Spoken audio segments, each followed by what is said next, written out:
He is at the forefront of streamlining and fast-tracking all government transactions while providing quality services and assistance. These efforts are essential to improve bureaucratic efficiency with noticeable results. His goal is to monitor and ensure compliance with the national policy against red tape while maintaining the integrity and accountability of the government. Let us all welcome in person the Director General of the Anti-Red Tape Authority, Secretary Ernesto Perez. And thank you for having us in your office. Opo, nilusob namin kayo ngayon. Okay, nasabi po ninyo na isang tabi muna natin ng politika para sa bagong Pilipinas. Ano po ba ang mandato sa ARTA?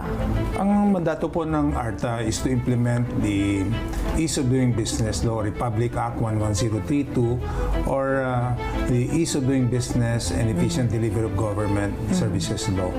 Principally, it is to promote bureaucratic efficiency as one of the 8-point socioeconomic agenda of the Marcos administration, and following his directive to streamline and digitalize government processes. Yan po ang ginagawa principally ng... Yan yung habilin sa inyong opisina. Ayan. Paano po tinitiyak ng ARTA ang maayos na proseso at transaksyon sa mga government agency? Because alam niyo po, parang pag sinabi natin government, ang tao, no, ang kanilang unang reaction is, ay nako, pipila ka na naman dyan, haba-haba ng proseso, mga ganyan po. One of the basic requirement under the Ease of Doing Business Law is for all government agencies, and this covers all national government agencies, local government units, government-owned and controlled corporations, state universities and hospitals, and water districts, to declare all the services they render to the public in the Citizens Charter. This is the document required for them to publish in their website, in their most conspicuous place of their offices, requiring them to disclose to the public what are the services they render, including its classification into either simple, complex, or highly technical, to be acted upon within the standard processing time of 3, 7, 20 working days. So we advise the people, those who have transactions or pending applications or intend to apply for a business permit or licenses, to first look into this Citizens Charter of all government agencies covered. And so far, the compliance rate by the agencies is almost 95%. So medyo we are proud of this accomplishment, and we are closely monitoring the compliances of government agencies, because once the people are aware of this requirement, they know that the government agency cannot impose a requirement or fee on top of what is published in their Citizens Charter. Of course, if there's violation, the penalties are really very stiff. Like for the first offense, 6-month suspension, second offense, dismissal from service, including pa po forfeiture of retirement benefits, perpetual disqualification from service, fine of 500,000 to 2 million, and imprisonment of 1 to 5 years. Matindi pala yan, ano po, Secretary? Tama ka. And this is addressed to the person who is doing the transaction. Yes.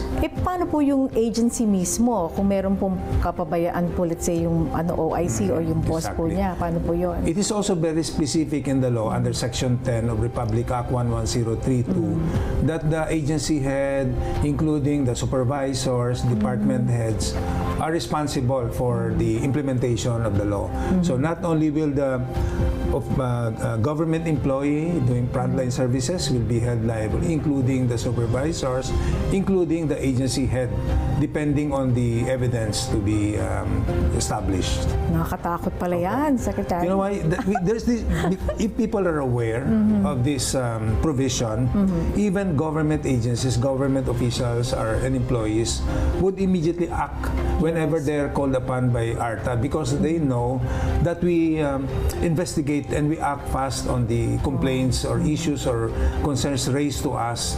And they know the consequences of failure to act on the application, either to approve or disapprove. No, gone are the days that they will take their own time to act on the application because the law itself provides for a specific period to act on it. May warning po ba yan o ano agad, investigasyon agad? May warning naman po because we consider agencies are partner agencies. That's why we focus more on capacitating and enabling government agencies to comply with this requirement. Okay. Nabanggit niyo kanina, di ba, dun sa 8-point socio-economic agenda or provisions ng gobyerno ni Pangulong Marcos, pasok nga po dyan yung bureaucratic efficiency. Yes. Hindi po ba? Okay, so under this, kamusta naman po yung mga ginagawa niyong kampanya laban po sa red tape? Of course, aside from capacitating government agencies, kasi ang mandato po ng ARTA ay dalawa.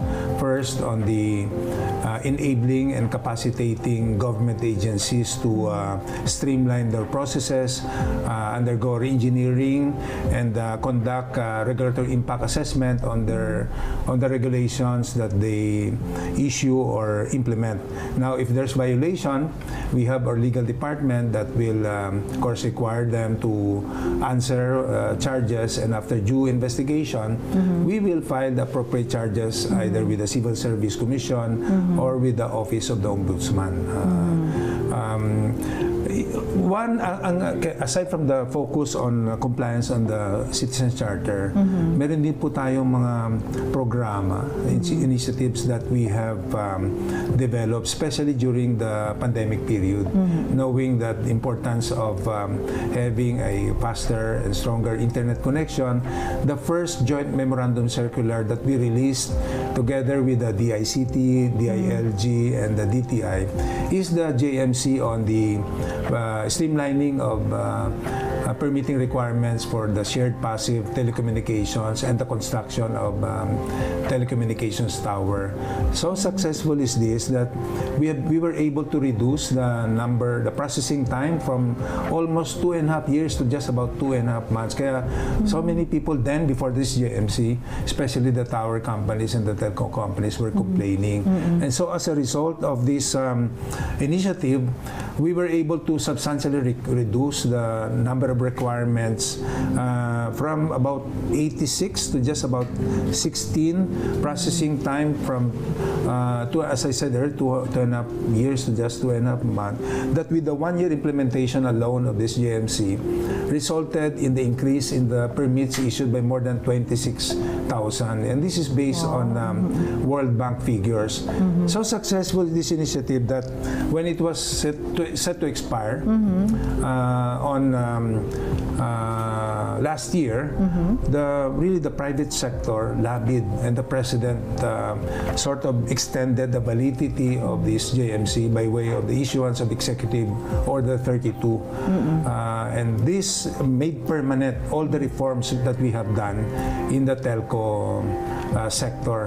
Another successful program that we have initiated together with the Department of the Interior and Local Government and the DICT is this requirement by local government units to set up and operationalize an electronic business one-stop shop, meaning that in less than a day, in fact for just about 20 minutes or 30 minutes, all LGUs that have complied with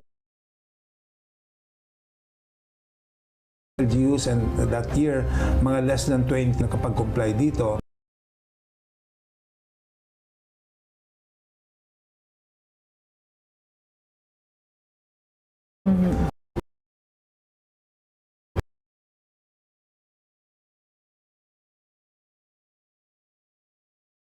It will really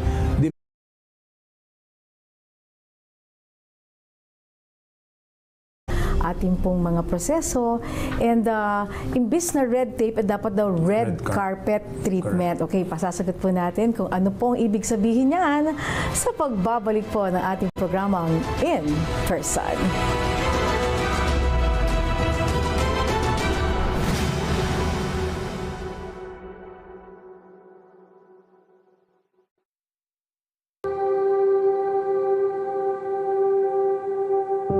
Usually, pagpapasok ako, dito ako sa may C5 extension. So, dadaan ako ng Pulang Lupa. So, medyo matraffic doon. Malaking tulong po ito sa amin dahil po napapabilis yung biyahe namin at saka nakakatipid po kami sa diesel. Maganda yung ginawang project na yan kasi from Cavite, from Manila, accessible na siya sa lahat. Actually, na-bypass ko yung Pulang Lupa. Usually, kasi doon nag-build up yung traffic. So, ang dadaanan ko na lang yung Kaingin. Samantalang dito, 45 minutes lang po. Nasa na kami ma'am, tagig na po kami. Sana mas marami pang magawang ganon na naging accessible sa mga lahat ng commuters natin. Tuloy lang nila yung pag-build ng mga ganito roads na makakatulong sa mga tao. Sa DPWH, maraming salamat sa mga proyektong nagawa nyo. Sana mas dumami pa. Kaya malaking tulong po ito ma'am. Malaki pong pasalamat namin sa DPWH at saka President Marcos po. Let us not just build roads, let us build connections that will unite and bring us closer than ever, and create pathways that will be the stream through which our vibrant society will pulse. That is the vision of a Bagong Pilipinas that we are striving to build. And I know that it is a vision which we all share and care deeply about.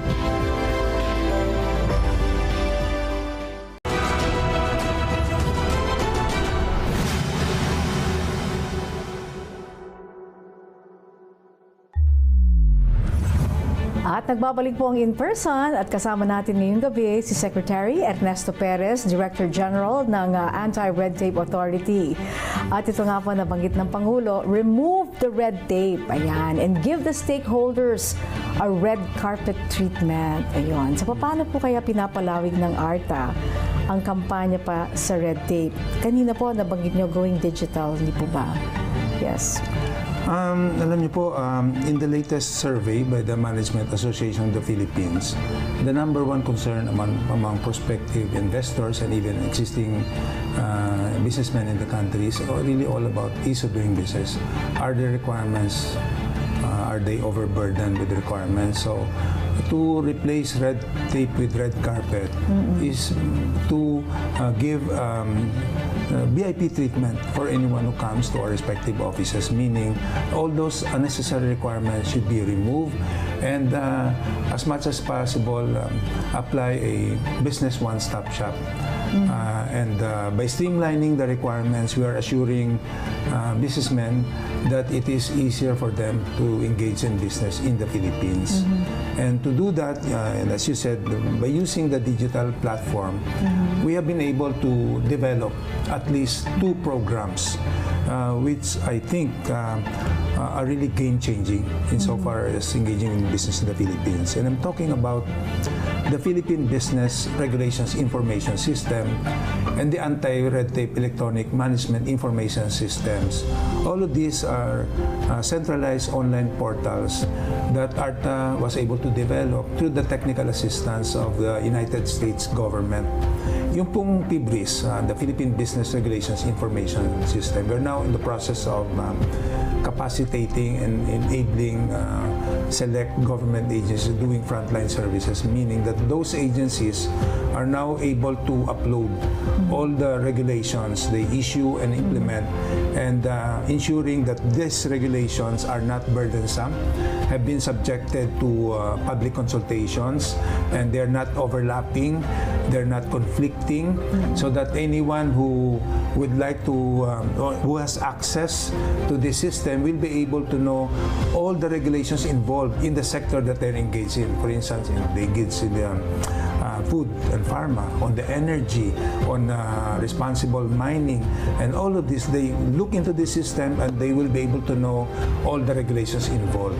Now, mentioning the Citizens Charter, we have also been able to develop this anti-red tape electronic management information system, which capacitates all covered agencies to upload their Citizens Charter in that digital platform, so that anyone will have easy access to the Citizens Charter being implemented by concerned government agencies. So sa bahagi po ng pagkipagtulungan ninyo sa mga ahensya ng gobyerno rin, ano po, itong pagsilip din dun sa kanilang Citizens Charter, if it's, kumbaga, is it reasonable or is it implementable? Meron po bang gano'n? Meron ba kayong parang oversight powers or some kind of like regulatory powers? Yes, Apo. we have a compliance monitoring evaluation office under the operations group, which really monitors the compliances of agencies with this requirement. We are also conducting, Angelique, regulatory impact assessment trainings for all the agencies, and I think we have covered already about more than 100 government agencies. This regulatory impact assessment training will ensure that the regulations being implemented by government agencies are not burdensome, and that this does not cause undue regulatory burden or cost not only to the agency but even to the transacting public. And ARTA has that mandate under the ease of doing business law, the power to conduct regulatory review, wherein if a stakeholder, for instance, is burdened with a particular regulation being implemented by agency, they can ask ARTA to require the agency to conduct regulatory impact assessment of that regulation. And by doing it, we are ensuring that any regulation being implemented by any agency will have to undergo that process. Okay, but this is mostly for like, let's say, parang clients, Yes. people outside the agency. What about people working in the agency? Kasi kung minsan, meron din mga ginagawang proseso sa loob ng isang opisina ng gobyerno na yung, kunyari, mga memo, pumunta dito, tapos padadala dito sa department na to. Tapos babalik na naman dun sa, kung ba piniping-pong po yung mga memo. And the end result po dyan is very frustrating for, let's say, the employee or yung manggagawa dun sa ahensya.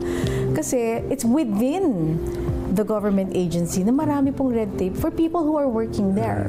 Ano po yung recourse? Well, even internal stakeholders of any agency are also entitled to that requirement that their concerns should be acted upon within the standard processing time of 3, 7, 20 working days. And they can also complain to ARTA. Pasok po ba yun? Yes, po. yes. Because hindi ko yata nakita yung part na yan. Yes, of course. So meron pong ganyan meron din. naman nagko-complain sa amin tungkol dyan. So, I see, okay. bawal na bawal po na hindi in-actionan yan kahit with internal po. In fact, kahit po yung mga delay sa sweldo, nagko-complain na rin sa ARTA yan at marami na rin po kami natulungan tungkol dyan. So, Yes. it's all encompassing. Opo. So, hindi naman yung paghihimasok po yun ng ARTA sa independence po ng isang government office or agency? Well, maybe we cannot avoid that perception, but what our response is that we're just implementing the ease of doing business law, and we stick to the law. By implementing that policy, we are helping the government improve bureaucratic efficiency and in the process, improve our economy. Opo. Paano pa po napopromote yung transparency at accountability sa mga government agencies? Lalo na po yung mga yung mga nagpapaproseso ng mga permits, ayan yung mga lisensya, ganyan. Of course, people should be aware of the Citizens Charter requirement. And by being aware of it, they can demand if they know that the agency is imposing a requirement on top of what is published in their Citizen Charter. And it's also prohibited for any government agency not to entertain applicant or citizen na nasa premises po within office hour, at bawal na bawal po yung lunch break, yan, kasi meron pong provision na no noon break policy. Kahit hindi naman sinasabi na hindi sila magkaroon ng lunch break, but the agency should ensure that even during lunch time, people or an employee is assigned to attend to the public. Ito yung mga frontline offices Yes, po. opo. So, ibig sabihin, kapag may mga tao dun sa labas nakapila sa window, dapat meron ho laging nandoon na ready to attend to this person, and lunch is not an excuse. Yes. Okay. Yung nagmang-manicure po, tsaka busy po sila. Very specific yung Section 21 of the law. Okay. That failure to attend to an applicant or anyone who's concerned with that office is considered a violation, subject to the penalties I mentioned earlier. And yung pong kliyente, let's say yung mga ordinary people, who do they run to you, to the ARTA po?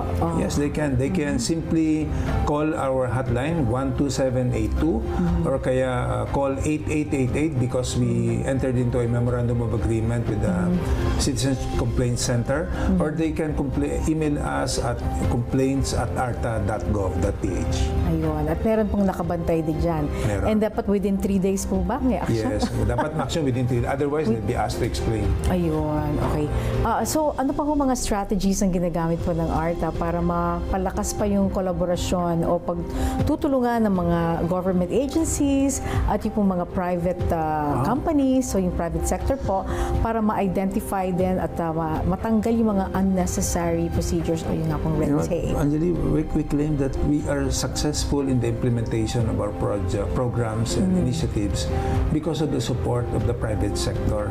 Not only in terms of technical assistance, as I mentioned earlier, by the United States government, even the RIA trainings, the Regulatory Impact Assessment Training, we were able to come up with a RIA manual and a RIA workbook. First, on the RIA manual, we were able to publish that RIA manual, again with the support of the U.S. Agency for International Development. And for the RIA workbook, where we were able to reduce the training period from 3.5 months to just 3 days, the United Kingdom government supported us by coming up with that RIA workbook. And 2 specific programs po with the private sector. One with Aboitiz Group, where we have this partnership we call Pinas Bilis. And we have identified 10 national government agencies and 13 local government units where the Aboitiz Group supported in terms not only providing the hardware but even the software to comply with yung setting up of that electronic business one-stop shop or business one-stop shop for national government agencies. The Meralco Group naman po donated 500 computer units to the local government units identified by the DILG, and we called that program Paspas Pilipinas program. And also, we are in close collaboration with the various chambers of commerce, the Philippine Chamber of Commerce and Industry, the European Chamber of Commerce, the Malaysian Chamber of Commerce, British Chamber, European, all those chambers of commerce. And we're so encouraged by this offer by the chambers of commerce, and we're so upbeat, we're so encouraged, and we get encouraging words from the private sector, the big chambers of commerce. Kaya, and they know that when ARTA comes in, we are able to help speedily, and we handle even specific complaints or issues raised to us by a foreign company. We assist them and we connect them to their concern with the particular, like for instance, problem with the BIR, the Bureau of Customs, the Food and Drug Administration. So, ganun po. We not only conduct business summit, business conference, or issue doing business convention, we also address specific issues or raised to us by ambassadors, by the chambers of commerce, Angelique. Ayan, because nakikita rin nila at naririnig nila yung mga experiences po ng mga businessmen na nasa mga miyembro ng kanilang mga chambers. Opo. Okay, since nagsimula po ang inyo pong ahensya 2016, if I believe, tama ba? No, 2018. The law was enacted on May 27, 2018, and we became operationalized in 2019. Alright. And on December 1, 2018, I was appointed by the former president as the first employee of the Anti-Red Tape Authority as Deputy Director General for Operations. So when President Marcos came in, he even promoted me to become its Director General on November 14, 2022. Ayan, okay. Gusto kong malaman, since that time, na meron na tayo nitong opisinang ito, nabawasan ba ang red tape? Nabawasan ba ang mga nagre-reklamo o mas nadagdagan? Tingnan natin ang mga datos. Maya-maya lang po yan sa pagbabalik ng In Person.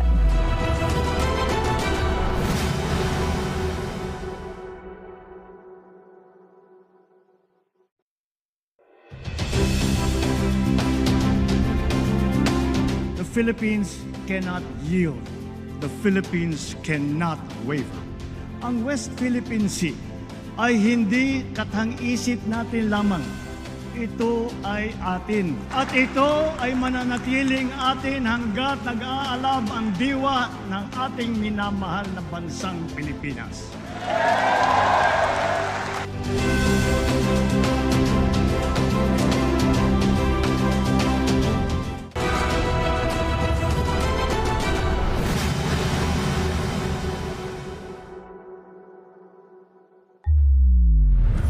Kanina po yung tanong ko sa inyo, nadagdagan ba, nabawasan pa? Pero idugtog ko na rin dyan, sinong paboritong nirereklamo po ng mga tao ngayon? Go ahead. Tama ka, nadagdagan yung mga nagrereklamo sa ARTA kasi siguro alam nila na mabilis umaksyon yung ARTA. Yung mga karamihan po na nireklamo, of course, those conducting or frontline services like the Land Transportation Office, Bureau of Fire Protection. But the good thing about it is that when napaganda rin naman, before marami tayong mga entrapment operations na ginagawa sa LTO, but even the LTO, knowing the problem and knowing that they are really the subject of investigation by ARTA on their own, sila na mismo nagkaroon ng reforma, they conduct their own entrapment operations, kaya nabawasan na po yung reklamo laban sa LTO and even the Bureau of Fire Protection. This is the beauty of really considering government agencies as partners, that we capacitate and enable them, and they themselves should institute reforms without people going to ARTA anymore. So yun po, and we are also conducting po, aside from the regular ocular inspection, we are also conducting orientations, awareness for agencies to be aware of their responsibilities. Nabawasan na po ba yung mga pila sa mga agencies na may mga frontline windows? Well, our only indication of that is we have not received so far a complaint regarding long lines. Kaya nga, kasi if we really advocate for the use of the online platform, yes, people should no longer be going physically to the offices or agencies, and they should avail of the online services by agencies, Angelique. And it also, what do you call this, minimizes kuminsan yung pong mga yung negotiation, di ba? Exactly. Pag meron silang gustong ipagawa na, ay baka pwede mo namang gawin ito. Pag merong, kasi interaction, merong human intervention, so doon po nagkakaroon, di po ba, ng mga unnecessary part steps. of the law is the zero contact policy. Yes. That it is prohibited for any government official or employee to have any physical contact with any person having business with them. And we implement this strictly. Kaya po talaga yung ating Pangulo, he knows the consequences of really government services and processes to be streamlined and digitalized. By doing so, we limit human intervention, and we are able to strictly implement the zero contact policy. Yes, so po. In fact, there was a time, I remember, sa Bureau of Customs, na nagkaroon ng panukala na tanggalin daw po yung mga drawer ng mga mesa para wala pong, ewan ko kung may mesa pa under the table or whatever. Kasi pumapara daw po yung mga papel imbis na gumagalaw. Yes, and we have to, of course, commend the Bureau of Customs for implementing the policy on zero contact policy. Meron po silang customer care center doon na prohibited po anyone to physically go to the offices. Instead, they should be using the online platform of the Bureau of Customs. Okay, ang Pangulo po ay madalas nga pong maglakbay para makipag-ugnayan sa mga counterparts po niya sa ibang bansa. At kasama nga po dyan yung kanyang paghikayat na maglagak sila ng kanilang investments dito. And the Philippines, in fact, has become the second highest foreign direct investment hub in Southeast Asia pala. Yes. And that's the plan by 2028. Yes. Paano po na makakatulong ang ease of doing business sa adhikay niya? We are working closely with the Department of Trade and Industry and Board of Investments in implementing Executive Order 18 or the Green Lane for processing of big ticket investments, and also with the National Economic Development Authority in terms of the implementation of Executive Order 59, wherein we work closely with NEDA in drafting the implementing guidelines for the big ticket, first the streamlining of processes for big ticket infrastructure projects. If I may share, as a result of the these initiatives, based on the report by the Board of Investments following the travels of the President attracting investors to come in, resulted po the biggest so far, total approved investments of 1.16 trillion pesos, or 59 increase from the same period last year. Or in terms of foreign investments, 763.22 billion, at in terms of local investment, 398.76 billion. So these are the figures would show that the President is effective in attracting investments by ensuring prospective investors that in the Philippines there is ease of doing business. Yes, we mean business when we say, when we invite them here na po. Okay, nagkaroon po pala ng report card, ano po to, 2.0? Ano po yung survey na report card? This report card survey is following the initiative of the Civil Service Commission before, where this year we have conducted surveys of 860 government agencies, where we hired a third-party survey company that went out and conduct this survey, and this is a way of rating the kind of services that applicants get from concerned government agencies. So people being aware, and even agencies are aware of this report card survey, they will make sure that they will improve their services because they're being rated. And this end of July, we will release the survey results, and we will we will be able to release the result in terms of the rating of services by agencies, either outstanding, very satisfactory, satisfactory, and below satisfactory. For those that will be getting that very satisfactory and outstanding result, we will give them the necessary commendation or recognition. For those getting below satisfactory rating, we will of course ask them to explain so that they can improve on it next year. So napaganda din po ito talaga. So this is a yearly thing Yes. pa? Meron ba, pwede nyo pa i-share kung ano yung Yes, we top, will. the best three? We will have our awarding ceremony by September of this year. Of course, we will invite you. But wala pong lowest three. When the results come out, we will share sige. this with you. Okay. Alright. Ilang porsyento po ng government agencies and LGUs ang nakakompleto na po o naging compliant sa ease of doing business law kaya? At least dun po sa EBOS requirement, no? Yung Electronic Business One-Stop Shop, medyo mababa pa yung compliance. And so far, we have commended only 46 LGUs out of the 1,486 local government units. But we're really fast-tracking our program together with the DILG and the DICT to ensure that LGUs really should set up one, because this is really good for not only for the economy of that LGU, but even for the entire country. Opo.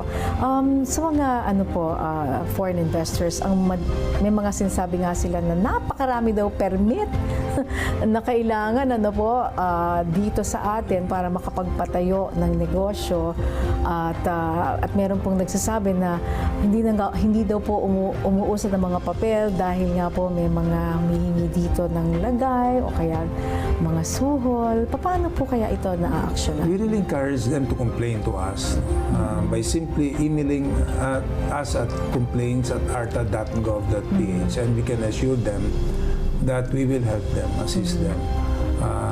That is an assurance, and we're very serious about it because no less than the President directs all government agencies. Kanina you told us about yung strict penalties, po? And it's quite heavy rin, po? Meron po ba tayong datos kung ano po yung sino mga nanganganib na? At present, we're conducting 27 investigations. And for 2022, we were able to secure convictions of at least 3 employees, 1 from the Bureau of Fire Protection and 2 from the Land Transportation Office. Of course, this serves as a warning to agencies concerned that ARTA is serious about implementing the law. And when we receive complaints from anyone, we will investigate and we will file charges if necessary. And let me just share with you the success rate of our legal department in terms of resolving complaints. And the success rate, the resolution rate is almost 98%, no? At least for the resolution of cases. Because even at the initial stage, once the issue is resolved, the people no longer would like to pursue it. Ang gusto na naman ng tao na ma-actionan yung kanilang mga reklamo. And so far, we have been able to resolve more than 20,000 complaints. Wow. So, sorry, if the complainant stops with his complaint, napopursue pa ba ng ARTA or you also stop? Much as we would like to pursue it, but if the complainant does not want to pursue it, so we'll not be able to present evidence to support the charge. Pero nawa-warningan na po yung Yes. at least na heads up na sila, Yes. oy, may ganitong Dapat po hindi matakot ng taong bayan. Kasi pag alam nila na merong ARTA, natutulong sa kanila. Sana hindi po. Para talagang, if we really want to fight red tape and corruption in the process, people should help us. And that's why we encourage entering into a memorandum of understanding with the Chambers of Commerce. Yes. So that if a businessman does not want to come out in the open, pwede po niya i-course yung kanyang complaint through the Chamber of Commerce. And we train Chambers of Commerce to how to accept complaints and how to refer it to the ARTA. Yun po yung nabanggit ko kanina na initiative ng German-Philippine Chamber of Commerce. No? Meron silang kikreate na portal where any businessman can raise anything, complaint, concern, issue, or raise doon po at ma-update sila doon sa status ng kanilang concern or issue. At hindi lang po to limited sa German Chamber of Commerce. I-open din po natin to sa lahat ng Chambers of Commerce. That is the best way really to promote transparency and accountability in government service. That is really the way to fight red tape and corruption. We cannot do this alone. Yes. Under a whole-of-nation approach, together with government agencies, the private sector must help us implement the law. and more e-bosses sana po sa mga Yes, ma'am. LGUs. Ano po ba yung target? 120 po ba or more? Ang target po natin this year is 100 kasi nasa 46 na tayo. Pero may mga reports po ang DILG na ang LGU po ay they report na automated na sila. Fully automated na. Ang problema po when we verify, kasi they must satisfy at least 4 requirements. Dapat online submission of requirements under a unified application form. Tapos integrated po yung barangay clearance saka yung Bureau of Fire Protection clearance. The payment should be done online and the printing of fees, our business permit should be done online. Pag na-comply po to based on the JMC we issued with the DICT, DILG, and ARTA, saka lang po natin makukomment sila as being e-boss compliant. They can claim that they're partly automated or fully automated, but if they're not compliant with these 4 basic requirements, we cannot, unfortunately. But of course, we try our best to really capacitate and train them, assist them comply with this e-boss requirement, Angelique. Okay. At nagiging epektibo ba ang paghihikayat ng ARTA sa publiko na magsumbong? Ating pong aalamin at iba pang mga bagay sa pagbabalik ng In Person.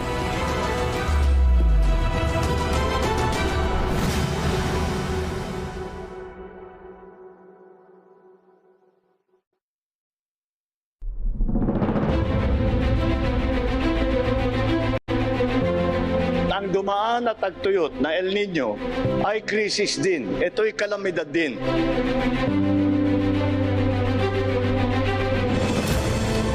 Project Lawa natin, ang ibig sabihin niya ay local adaptation to water access at binhi, which is breaking insufficiency through nutritious harvest for the impoverished. Yung water and food security ay nandito po sa ating risk resiliency program through cash for training and work. Ito rin ay tulong sa ating mga magsasaka, mga katutubo, mga kababaihan. Gusto nating tugunan yung epekto ng El Nino.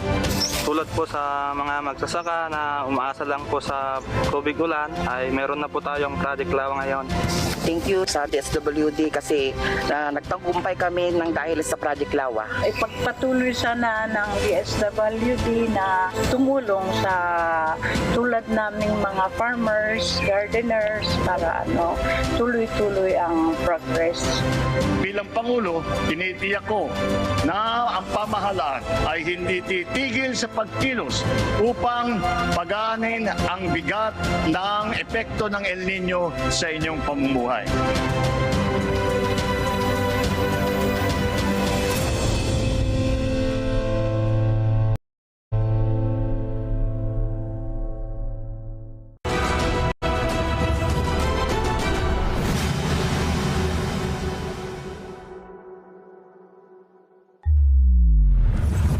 At nagbabalik po ang huling bahagi ng ating pong programa ngayong gabi dito po sa In Person. Kasama po si Secretary Ernesto Perez ng Anti-Red Tape Authority. Okay, so Secretary, kanina tinanong ko, nagiging epektibo po ba ang paghihikayat ng ARTA sa mga tao na magreklamo? Opo, dahil tumaas po ang number of complaints that we received by so far, number of complaints that we received is 20,536 pero ang na-resolve po natin dyan ay 20,218 or at 98.45% in terms of initial complaints raised to us. Nakatulong po ba yung pagiging isa niyong abogado, litigation lawyer dito po sa trabaho niyo ngayon sa ARTA? Malaking tulong po dahil of course yung trabaho po natin as a government official, we are also subject to criticism. In fact, sometimes complaints, no? Kami po mismo nireklamo kami sa ombudsman for whatever reason it is. And as a lawyer, it gives me confidence to just keep on going, keep on serving, no matter who gets hurt. So we are serious in that of course, initiative because we follow the directive of the President and we are guided by a President whose vision for a Bagong Pilipinas should really be appreciated by the people. And the programs and initiatives are really working towards improving our economy, developing bureaucratic efficiency. In fact, we are conducting town hall meetings and orientation. This time with focus on the barangay, barangay chairman, with the support of the local government unit, because we believe that we can really fully implement and successfully implement them if we involve the barangay leaders. So issues such as sanitation, peace and order, even environment should be done successfully if we really get to involve our barangay leaders.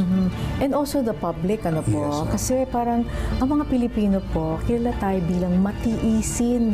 Titiisin natin lahat, po. And actually, we have a right to complain. And we demand good service, di ba? It's our right. Tama po ba? That's why, Angelique, it's so very important for our people to know their rights. And the media is really helping us a lot. If people are aware of their rights, dapat magreklamo sila. At ito kasi yung mga reklamo tungkol sa red tape, sa corruption, ito, pag hindi po natin na-address ito, pinag-uusapan lang, nag-i-spread lang po na without being addressed. But so far, based po sa experience ng ARTA, pag ito po i-raise sa amin, nakakatulong po kami.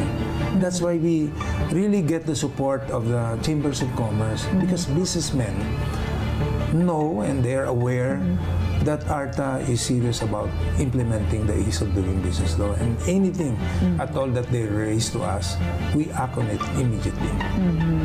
How much different is your work now from the private sector? Kasi government service, 30 years kayo sa private sector, tapos ito kayo ngayon sa gobyerno. It's very rewarding because of course we're guided by a president na who always tells us whenever get the opportunity to meet with him and ask for guidance, and he always tells us just implement the law, follow the law, and base your findings on the evidence. Kaya po dito sa ARTA, isa po sa mga in-implement natin is yung Philippine Good Regulatory Principles, where we highlight that for all government agencies to observe yung course yung that their action must have a legal and empirical basis. There should be clarity, there should be proper consultation, there should be cost benefit analysis for the regulations they issue or implement at yun po. Okay, so ano po ang future plans ninyo dito po sa ARTA? We just have to keep on working, keep on serving the people, following the directive of the President that to effectively fight red tape and corruption in the process is for all government services and processes to be streamlined and digitalized. By doing so, we remove or we lessen human intervention. We implement zero-contact policy, the best way to fight red tape and corruption. Yes, and finally, your message to our people po. Anong nais niyong iparating sa ating mga mamamayan? Mga kababayan, huwag po kayong mag-atubili na magreklamo.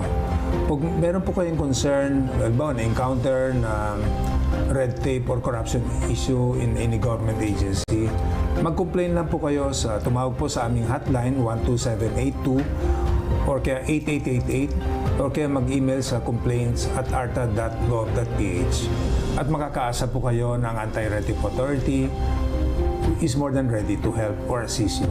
For us to fight red tape and corruption, or red tape as the implementer of the national policy on ease of doing business and red tape, we are serious about implementing the law. And we consider you as partner. Huwag po kayong matakot o kaya mag-atubili na magreklamo dahil meron pong Anti-Red Tape Authority under the Office of the President that is determined to implement the law no matter at what cost po. And we're serious about it. So in short, Secretary, kaibigan ba o kaaway ang ARTA? Kaibigan po ang ARTA. Partner po ninyo ang ARTA. Katuwang po ninyo ang ARTA. And with that, nagpapasalamat po kami, Secretary, sa panahon binigay niyo sa amin. Very enlightening. His unwavering faith in our country's justice system fuels his motivation to serve. This belief inspires him to achieve an efficient and progressive Bagong Pilipinas in support of President Ferdinand Marcos Jr.'s vision by improving bureaucratic efficiency and transparent service for all Filipinos. At yan ang tunay na mukha sa likod ng mga balita at mga isyong pinag-uusapan. Matapang na humarap at nagpakilala. Ako po si Angelique Lazo at ito ang In Person.